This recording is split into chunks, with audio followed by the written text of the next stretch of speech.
นี่งามเลยได้นี่งามแล้วนี่มีพี่คนไทยบอกว่าน่าจะเป็นกระเทยอันนี้เขาก็มาเก็บผักในพร้อมนี่ผักสไลด์อันนี้คนไทยเอิ้นว่าอีหยังนี่พี่น้องเอิ้นว่าอะไรอยู่ลาวเอิ้นผักสไลด์ผักสะไหลผักสไลด์ตอนเฮายังน้อยนี่ผักสไลด์นี่ไปเก็บเอาไปขายเด้เอาหมากมันไปขายหมากมันนั่นเอาไปขายแล้วก็พอได้เงินซื้อขนมพี่น้องตอนยังน้อยใช่นะสบายดีสบายดีสวัสดีครับผมวันนี้เฮาก็อยู่ที่ต้นมะละกอที่เฮาปลูกไว้พี่น้องนี่งามเลยนี่งูนี่ปลูกไว้ผ่านไปจากเดือนละผ่านไปยังเดือนหนึ่งได้ประมาณ3 อาทิตย์กว่าๆเนาะแม่นบ่3 อาทิตย์กว่าๆนี่โอ้ยหกไหมพี่น้องเอ้ยนี่งามเลยได้นี่งามแล้วนี่มีพี่คนไทยบอกว่าน่าจะเป็นกระเทยก็ยังไม่รู้เลยว่ามันจะเป็นกระเทยหรือเป็นยังแบบนี้นะนี่เอาปลูกไว้ตรงนี้พอหญ้ามาแป๊บเดียวพี่น้องเบิ่งหญ้าถมเบิดนี่ให้เฮานี่ปลูกขนาดเฮาเอานี่ปลูกไว้นี่เอาหญ้าปลูกไว้นี่โอ้งามเลยพี่น้องเอาอันเขี่ยลงนี่งามเลยนี่ว้าเถอะงามขนาดนี้นี่เครือผักสไลด์งามเลยหวังว่าจะได้กินหมากเนาะ อันนี้เขาก็มาเก็บผักในพร้อมนี่ผักสไลด์อยู่ลาวเอิ้นผักสไลด์ผักสะไหลผักสไลด์แต่ค่อยเพิ่นน่าจะว่ามะละขี้นกบ่ต้นมะละขี้นกนะแม่นเหรอแม่นละว่ะหายังมานั่งแล้วก็สอบเพิ่นเอิ้นมะละขี้นกแล้วว่าค่อยเห็นอันช่องดังๆเพิ่นกินมันมีหมากค่ะเด้บ้านเฮาเอิ้นผักสไลด์แต่เพิ่นทางหน้าเอิ้นมาอันยอดมะละขี้นกมากรุงเทพแรกๆอันเจ้านายบอกยอดผักมะละขี้นกมะละขี้นกมันเป็นจังไดบาดนี้เนาะเพราะว่าจนเอื้อยเอาให้เบิ่งนี่เด้กับหมากสไลด์แหละบ้านเฮาเพิ่นว่าแกงใส่เฮ็ดนี่ก็แซ่บได้นี่ค่ะผักสไลด์งามๆผมเป็นดงอยู่มาเอาของให้เพิ่นเบิ่งนะนี่มาเขี่ยหยังก็อันนี้ผักสไลด์เป็นดงอยู่เห็นบ่นี่บักลายหนึ่งเป็นดงอยู่เฮาบ่กล้าเข้าไปดอกยันงูมันหกไหมพี่น้องอันนี้เป็นสะอมนี่สะอมผักขามันเอิ้นผักขาระวังงูเด้อมันหกเนาะช่วงนี้มันหนาฝนกินกับแจ่วลวกกินกับแจ่วก็แซ่บเด้ยันงูน้ำหมักเอียงคมหญ้าขึ้นหลายขนาดแล้วเอาควายมาเลี้ยงนี่เนาะ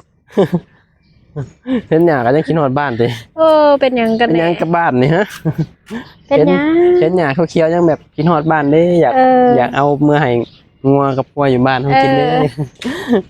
เป็นยังก็กินหอดบ้านเบ้อตัวมือนี่พี่น้องเอ้ยมาอยู่เมืองไทยกันได้อดเอาหละยอดผักสไลด์นี่กินกับส้มตำนี่กินกับส้มตำนี่ก็แซ่บได้ตำมะฮุงนี่ก็แซ่บนี่เพราะมะฮุงเดี๋ยวมี FC บอกเข้าใจไงเพราะว่า FC เฮากับมีคนภาคกลางแล้วก็ภาคอีสานเด้ภาคอีสานเพิ่นก็สิเข้าใจอยู่แต่ว่าคนภาคกลางเพิ่นสิบ่เข้าใจมะฮุงนะก็เลยเฮาก็เลยแบบพยายามเว้าแบบให้พี่ๆเข้าใจไปสินะโอเคแต่เฮาว่าแบบภาษาบ้านเฮาลึกๆเนี่ยบางทีแบบพี่คนไทยภาคกลางอาจจะบ่เข้าใจให้ดิภาคอีสานน่ะเข้าใจได้เลยบางทีก็มีเว้าแบบภาษาไทยแน่ปรับปนกันน่าจะเป็นตะกร้องหายดอกเก็บแล้วนี่มีอะไรมาเก็บใส่กันนี่เน่ขอเก็บได้หลายเติบแล้วนี่เอาไว้เจ้ากล่องงามอันนี้พี่น้องงามบ่งามนี่เฮาก็ได้หลายเติบบ่เห็นเฮาดอกอยู่ทางหลังก็มันอยู่หน้ากล้องพี่กว่าโอ้ยถ่ายกับต้นผักขาเผื่อสิได้ดังๆน้ำมันยังพี่เก็บผักเพิ่นเบิดเลยนั่งหนานี่บ่ไปว่ากับกล้องโอ้โหนี่แม่งมีพี่ๆบอกว่าให้เมียเว้าแน่อยู่พยายามเว้าอยู่ได้แต่จักสิหาคำเว้าเลยใส่มาเว้ามันอยากเว้าโอ้นำอยู่ได้นี่แหละพี่น้องวิถีชีวิตของคนบ้านนอกเวลาเรามาอยู่ในเมืองเนาะนั่นแหละ พออยู่ในเมืองก็พอมีให้เก็บอยู่ได้นี่อันนี้เพิ่นเจ้าของที่เพิ่นใจดีเนาะเพิ่นปลูกไว้ให้ บ่ คน นะพักสไลด์เนี่ยมันอาจจะแบบมีในมันหล่นมันเป็นเครือลายขึ้นนะมันมีลูกมันมีเม็ดมันได้เป็นเบี้ยลายบัดนี้ปลูกบ่ได้ยากได้นี่นะ นี่สิเว้าให้พี่ๆพังเนาะตอนเฮายังน้อยนี่ผักสไลด์นี่บ่ฮู้ว่าคนไทยเรียกว่าผักอีหยังนี่ตอนเฮายังน้อยนี่เฮาจำได้เนาะช่วงที่แบบเฮายังน้อยแบบว่าไปหาให้เฒ่าแม่ตามแบบตามริมแบบริมหัวติมแบบว่า มันจะขึ้นตามหัว มันจะขึ้นตามรั้วแบบว่าคนในชนบทพี่น้องเขาเจ้าสิปลูกไว้แบบตามแบบหัวบ้านหัวหยังว่าซั่นนะรั้วบ้านไปสิเฮาก็ไปเก็บเอาไปขายเด้เอาหมากมันไปขายแล้วก็พอได้เงินซื้อขนมพี่น้องตอนยังน้อยใช่นะเวลาแม่สิไป จะต้อง ขาย เก็บได้จักกิโลจังสิได้ขาย เก็บได้หลายเลย เป็น เป็นถุง ขู่แล้วเนาะ เป็นถุง อืม ถุงยางอ่ะคือแบบว่าเก็บเวลาแม่สิไปขายแม่สิบอกว่าไปเก็บอันหมากอันนี้เด้อนี่แม่สิเอาไปขายให้สินะไปเก็บเลยพี่น้องตามริมรั้วบ้านเขาเจ้าสินะตามมันน้องเฮาเขาเจ้าสิบ่ค่อยหวงของเด้พี่น้องแบบว่าผู้ใดแบบว่า มันบ่อืด มันหลายดิมันหลายเลยบาดนี้เขาเจ้าก็ให้เก็บเอาเลยได้เลยแบบสินะสามารถว่าเก็บเอาแบบเอาไปกินเอาไปขายได้นะตามริมรั้วตามรั้วบ้านสินะเมื่อก่อนเนาะ